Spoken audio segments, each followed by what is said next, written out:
हमारे चैनल को सब्सक्राइब कर बेल आइकन जरूर दबाएं। नमस्कार। जय तंत्र मंत्र केंद्र में मैं आप सबका हार्दिक स्वागत एवं अभिनंदन करता हूं।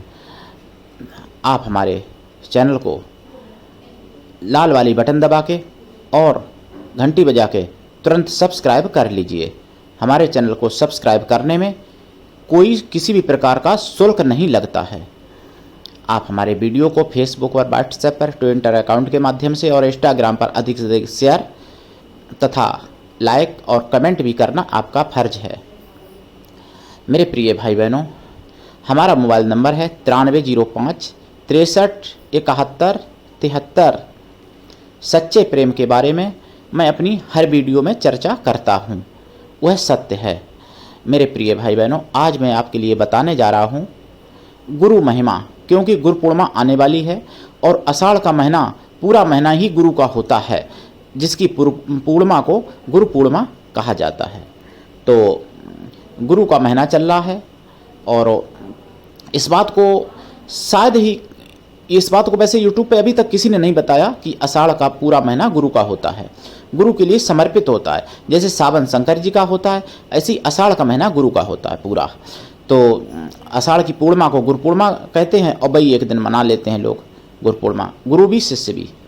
और वैसे तो गुरु के लिए पूरा जीवन ही अर्पण है, तन मन धन और सर्वस्व ये गुरु को दिया जाता है, और जो ये देता है उसका कल्याण ब्रह्मा विष्णु महेश भी नहीं रोक सकते, जो गुरु को तन मन धन और सर्वस्व अपना दे डालता है। तो आज मैं आपको बता रहा हूँ गुरु महिमा। इसका मेन वो है मेन पॉइंट कि सर्वस्व गुरु महिमा, सर्वस्व गुरु महिमा, ये है मेन पॉइंट। मेरे प्रिय भाई बहनों, एक कोई महिला खाना बना रही थी और बनाते बनाते गुरु मंत्र का जाप कर रही थी। उसको कुछ भी काम करते समय या खाली बैठे समय, मतलब जब तक वो जागती थी, गुरु मंत्र का जाप करने की उसको आदत ही बन चुकी थी। वो परम गुरु भक्त थी, बहुत ज़्यादा गुरु को मानती थी, सतगुरु को अपने। एक बार खाना बना रही थी और बहुत जोर से धड़ाम से गिरने की आवाज़ हुई, साथ में पीड़ा से यानी पीड़ा की बहुत करुण चीख सुनाई पड़ी। उसने उठ के देखा, छत से नीचे देखा तो उसी का अकेला बेटा, लाडला बेटा 8 साल का ज़मीन पर गिरा पड़ा था, खून से लथपथ था। नीचे गई बेचारी, दुखी बहुत हो गई थी। घर में कोई था भी नहीं, अकेली थी उस समय। बेटा आधी बेहोशी में माँ माँ की आवाज़ दे रहा था, माँ माँ, इस तरीके से। माता की ममता तड़प उठी और आंसू बहने लगे, बहुत ज़्यादा आंसू बहने लगे आंखों से। उसको कुछ ना सूझा, उसने अपने बेटे को संभाला।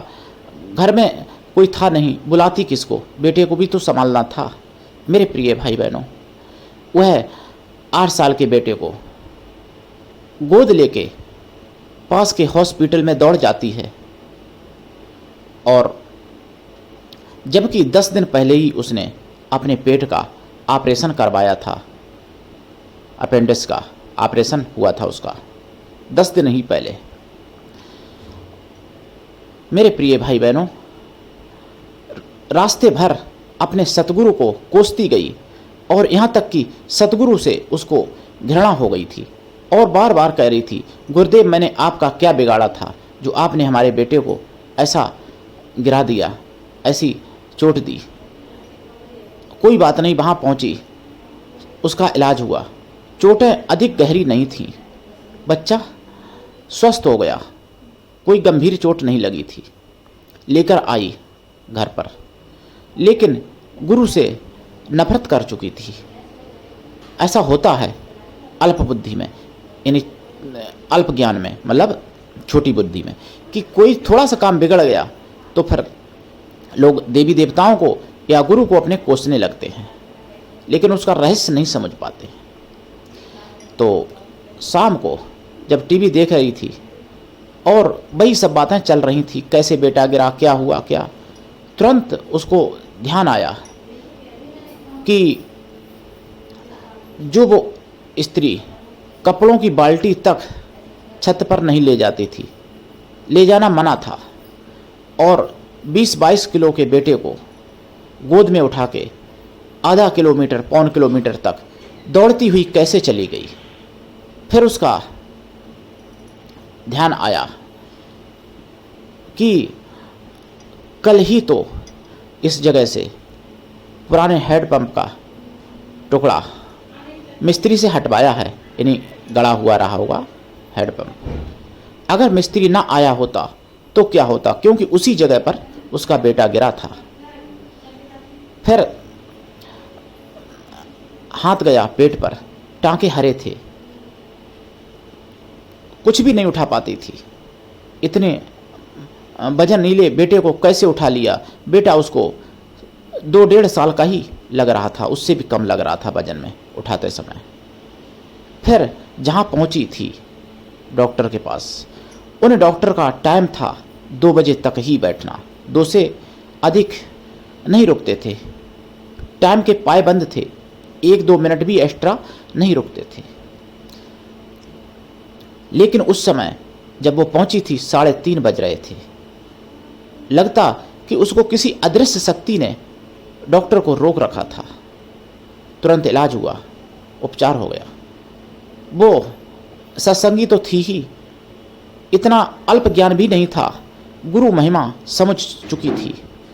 उसने अपने शब्दों को वापस लेने के लिए और गुरु से बार बार रो रो के क्षमा मांगी, तथा अपने को शर्मिंदा महसूस किया और अपने मंदिर में झांक के देखा। गुरु की चित्र पर जो छवि थी वो मुस्कुरा रही थी। मेरे प्रिय भाई बहनों, इस घटना से आप क्या सीख लेते हैं, क्या समझते हैं? मेरे प्रिय भाई बहनों, गुरु अगर रुष्ट है तो 33 करोड़ देवता ब्रह्मा विष्णु महेश भी आपकी रक्षा नहीं कर सकते। अगर गुरु प्रसन्न है तो 33 करोड़ देवता ब्रह्मा विष्णु महेश कोई भी आप पर अपने महाअस्त्र, किसी भी अस्त्र का प्रयोग करें, लेकिन आपका बाल बांका नहीं कर सकते। ये सत्य बात है सतगुरु के खुश होने पर। मेरे प्रिय भाई बहनों, आज के लिए इतना ही। धन्यवाद। जय श्री राम।